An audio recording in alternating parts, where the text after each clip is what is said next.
అదే RTV app వార్తల్ని క్షణాల్లో చదివే అవకాశం ఉంటుంది. ఒక న్యూస్ పేపర్, ఒక టెలివిజన్ ఛానల్ మీ చేతుల్లో ఎప్పుడూ ఉంటాయి. వైసీపీ పార్టీ ఆవిర్భావం నుంచి ఈ జిల్లా నుండి మొట్టమొదటిసారిగా ఎంపీగా 2014లో పోటీ చేసిన అనంతరం స్వల్ప ఓట్ల తేడాతో విజయాన్ని చేజార్చుకున్నటువంటి రెడ్డి శాంతి 2019 ఎన్నికల్లో 15,555 ఓట్లు మెజార్టీతో గెలవడం జరిగింది. పాతపట్నం నియోజకవర్గం వెనుకబడినటువంటి ఆ నియోజకవర్గం అభివృద్ధి దిశగా పయనించడంలో 5 ఏళ్ల పాటు తనదైనటువంటి విధుల సేవలు అందించినటువంటి రెడ్డి శాంతి రెండోసారి కూడా ఈ పాతపట్నం నియోజకవర్గం పోటీ చేసిన సంసిద్ధమవుతున్నారు. సార్వత్రిక ఎన్నికల్లో ఈసారి ఆ 15,000 డిజిట్ దాటుతుందా లేకపోతే ప్రత్యర్థిని మట్టి కనిపించే విధంగా ముందుకెళ్తారు అనే విషయం ఆమెతో మాట్లాడదాం.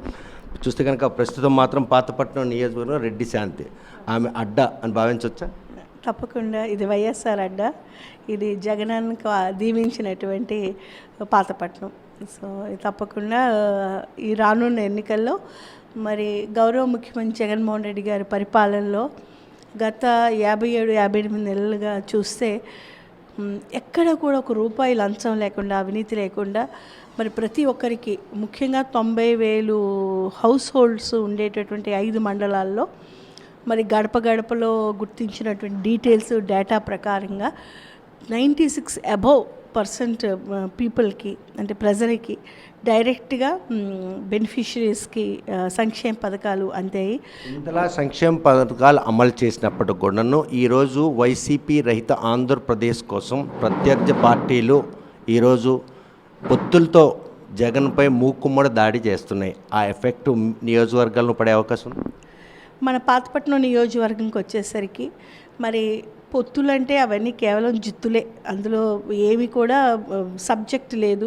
ఎందుకంటే వాళ్ళు రాజకీయంగా ఎదుర్కోలేక, రాజకీయంగా ప్రజలకి మంచి చేయలేక మరి 3 సార్లు ముఖ్యమంత్రిగా చంద్రబాబు నాయుడు గారు కానీ, మరి ఎన్నో మాటలు చెప్పిన పవన్ కళ్యాణ్ గారు ఆ మాట ఈ మాట మారుస్తూ ఒక మీటింగ్కి ఇంకో వేరే మీటింగ్కి మాటలకి ఎటువంటి పోలికలు లేకుండా మాట్లాడుతూ కేవలం అధికారమే కావాలి, పెత్తందారితనమే కావాలి, మాకు వస్తే మేము చేస్తామేమో అని అంటున్నారు. కానీ మరి వచ్చినప్పుడు ఎందుకు చేయలేదు?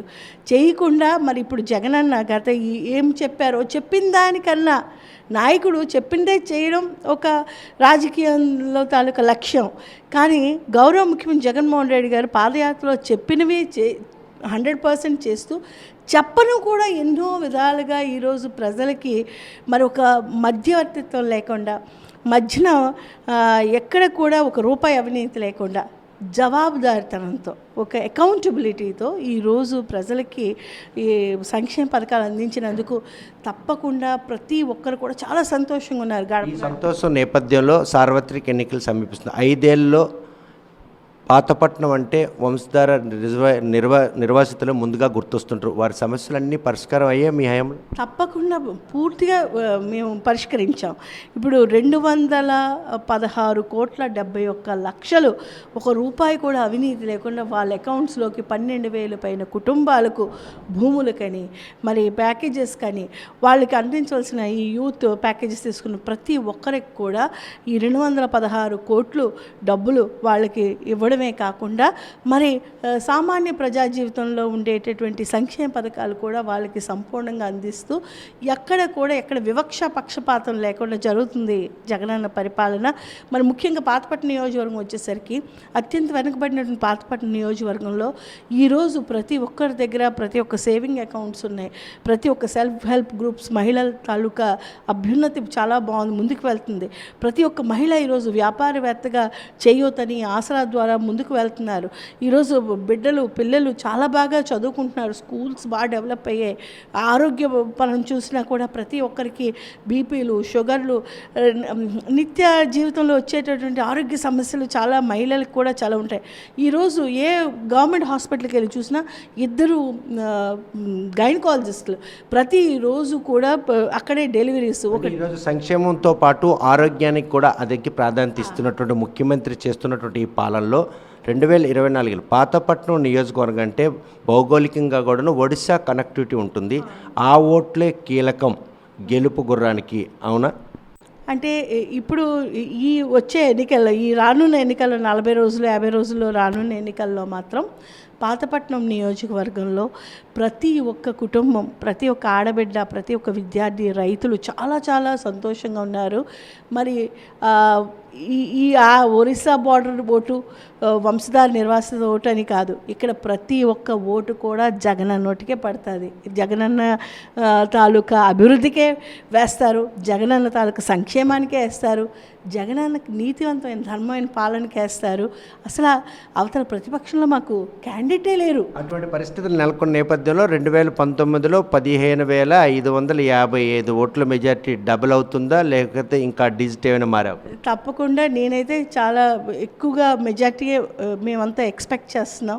ఎందుకంటే గడప గడప వెళ్ళినప్పుడు 91 సచివాలయాలు, 160 పంచాయతీలు, 700 పైన గ్రామాలు, గిరిజనులు, బలహీన బడుగు వర్గాలు, దళిత గ్రామాలు చాలా అన్నిటికీ వెళ్ళినప్పుడు మరి అక్కడ వచ్చిన స్పందన, అక్కడ వచ్చినటువంటి విశేష స్పందన, ప్రేమ, గౌరవం, నమ్మకం ముఖ్యంగా. అక్కడ భంగపాటు కూడా కలిగింది. భంగపాటు కూడా కలిగింది చాలా దగ్గర. కొన్ని దగ్గర ఆటోమేటిక్గా ప్రజలన్నీ తర్వాత అక్కడ రోడ్లు, రహదారులనే, తాగునీరైనాను ఏవైనా ఉంటే తప్పకుండా అక్కడ అడిగేవారు, కోపం అయ్యేవారు. కానీ నాకేమీ ఎప్పుడు కూడా ప్రజల తాలూకా అవసరాలు గమనించాలి, గుర్తించాలి. అవసరాల్లో మేజర్ అవసరం మీ పాతపట్నం కాన్స్టిట్యున్సీలో ఉన్నటువంటి కేరాసింగి గ్రామం మీరు వినే ఉంటారు.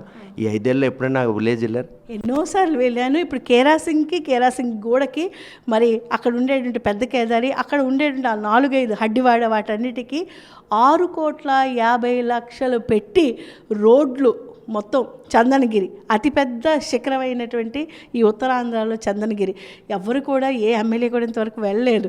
కానీ జగనన్న తాలూకు ఆదేశం ఏంటంటే ప్రతి ఒక్క గోడ వెళ్ళాలి, ప్రతి ఒక్క అక్కడ ప్రజలను కలవాలి, అక్క చెల్లెలను కలవాలి, వాళ్ళ తాలూకు కష్టాలు తెలుసుకోవాలి. వెళ్ళిన మొట్టమొదటి ఎమ్మెల్యేగా మీకు ఆ క్రెడిట్ దక్కుతుంది. గత పాలకులు నిర్లక్ష్యం కారణంగా వాళ్ళు బాహ్య ప్రపంచానికి దూరంగా జీవనం సాగించే ఆ శైలిని చూశారు. మీకు ఎలా అనిపించింది? చాలా బాగా అనిపించింది. నేనైతే అప్పుడు కోవిడ్ టైంలో కూడా నేను అక్కడికి వెళ్ళాను. శానిటైజేషను, అక్కడ తీసుకోవాల్సినటువంటి మాస్క్ పెట్టుకునేటువంటి చర్యలు, అక్కడ అందరికీ ఫీవర్ సర్వే, అవి మెడికల్ క్యాంప్ వెళ్ళినప్పుడు నేను కూడా వెళ్ళాను. చాలా బాగా అక్కడ వాళ్ళు స్పందించారు.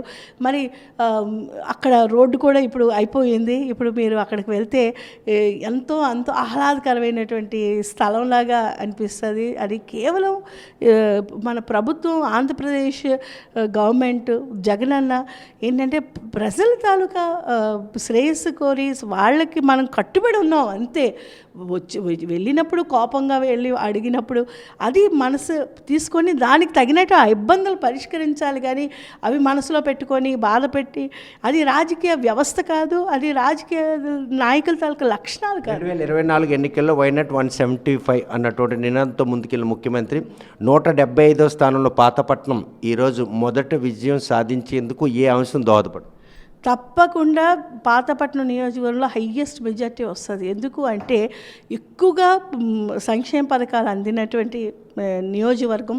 అప్పుడు 2019 ముందు చాలా వెనకబడిన నియోజకవర్గం అయినా ఈరోజు చదువుల్లో కానీ, ఆరోగ్య శ్రద్ధ పట్ల కానీ, ప్రతి ఒక్క అక్క చెల్లికి అందినటువంటి చేయూత, ఆసరా, సున్నా వడ్డీ పథకాలు, అమ్మఒడి కానీ, పిల్లలు తాలూకా భవిష్యత్తు కానీ, రైతు భరోసాలు కానీ, వంశధార నిర్వాసితులు ఎన్నో కష్టాలు పడితే వాళ్లకు అదనపు పరిహారం అందించడంలో కానీ పాతపట్నం అభివృద్ధి చెందింది అనుకుంటున్నారు?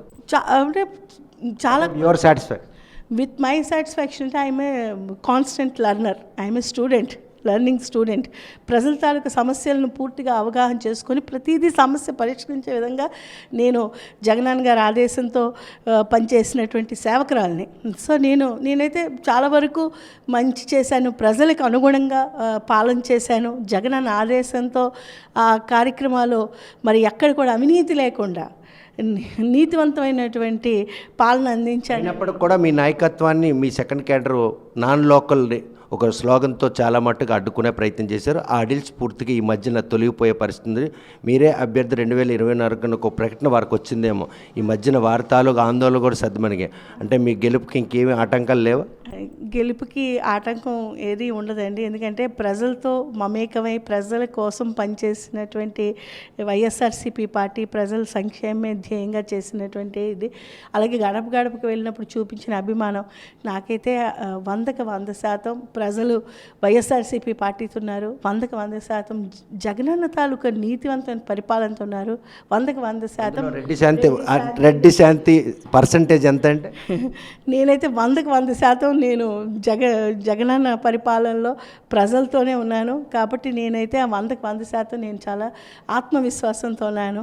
ప్రజలు నన్ను వాళ్ళ ఇంటి ఆడబిడ్డగా ఎప్పుడు ఎలాగ ఆదరిస్తున్నారో మరింత ప్రేమతో ఆదరిస్తారు, మరింత ఆదరణలో ప్రజాస్వామ్యంలో మళ్ళీ అసెంబ్లీలో కూర్చోపెడతారనేటువంటి ధీమా ఆ అభిమానాన్ని వ్యక్తపరచగలను.